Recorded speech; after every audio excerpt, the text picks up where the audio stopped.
ഏറ്റവും ബഹുമാനപ്പെട്ട ഉസ്താദുമാരെ കൂട്ടുകാരെ, മുത്തനബിയുടെ ജന്മദിനം കൊണ്ട് അനുഗ്രഹീതമായ ഈ നിമിഷത്തിൽ പ്രവാചക സ്നേഹം എന്ന വിഷയത്തെ പറ്റി അല്പം സംസാരിക്കാൻ ഞാൻ ആഗ്രഹിക്കുന്നു. നബി സല്ലല്ലാഹു അലൈഹി വസല്ലം തങ്ങളെ പോലെ അഗാധമായ അനുയായികൾ ഹൃദയത്തിലേക്കിയ ഒരു നേതാവ് വേറെ ഇല്ലെന്ന് പറഞ്ഞത് അന്ന് ശത്രുചേരിയിലായിരുന്ന അബൂ സുഫിയാൻ തന്നെയായിരുന്നു. ലോകത്തെ മറ്റേതിനേക്കാളും പ്രവാചക സല്ലല്ലാഹു അലൈഹി വസല്ലം തങ്ങളെ നെഞ്ചിലേറ്റിയവരായിരുന്നു സഹാബാക്കൾ. ഉഹദ് യുദ്ധത്തിൽ എല്ലാം നഷ്ടപ്പെട്ടെന്നിട്ടും എന്റെ നേതാവിന് എന്തെങ്കിലും സംഭവിച്ചോ എന്ന് വ്യാകുലപ്പെടുന്ന സ്ത്രീയുടെ ചരിത്രം നാമെല്ലാം ഒരുപാട് കാലം കേട്ടതാണ്. നബി തങ്ങളുടെ ശരീരത്തിലേക്ക് പാടുവരുന്ന കൂരമ്പുകളെ സ്വന്തം ശരീരം കൊണ്ട് തടഞ്ഞു സഹാബാക്കൾ. നബി സല്ലല്ലാഹു അലൈഹി വസല്ലം അവർക്ക് എല്ലാം നേടുന്നു. നബി തങ്ങൾക്ക് വേണ്ടി എന്തും ത്യജിക്കാൻ അവർ തയ്യാറുമായിരുന്നു.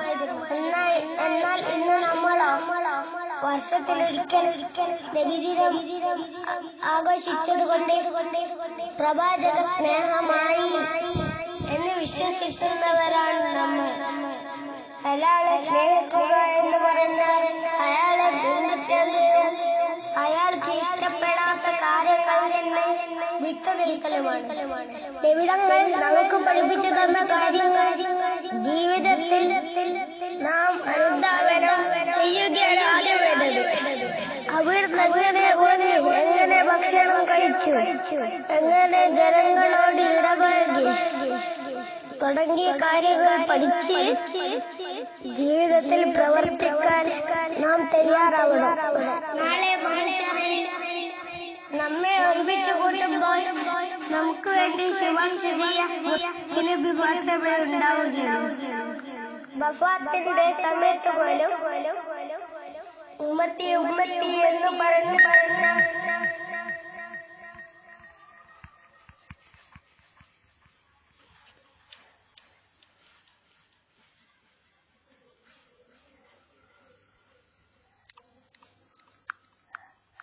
മുത്തനബിയെ മറന്നുകൊണ്ടുള്ള ജീവിതം നാളെ നരകത്തിൽ തന്നെ അവസാനിക്കുകയുള്ളൂ എന്ന് നാം ഓർക്കണം.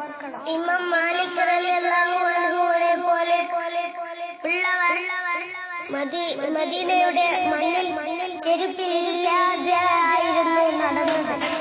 റൗളയുടെ പച്ചപ്പച്ചനുള്ളിലേക്ക് സ്വലാത്തിന്റെ ഉപഹാരങ്ങൾ ദിനം പ്രതി എത്തിച്ചുകൊണ്ട് നാളെ അവിടുത്തെ പരിശുദ്ധമായ കൈകൾ കൊണ്ട് ഹൗലൽ കൗസർ വാങ്ങിക്കൊടുക്കുന്ന നല്ലവരായ സജ്ജനങ്ങളിൽ സർവശക്തൻ നമ്മളെയും ഉൾപ്പെടുത്തട്ടെ എന്ന് പ്രാർത്ഥിച്ചുകൊണ്ട് ഞാൻ നിർത്തുന്നു. അസ്സലാമു അലൈക്കും.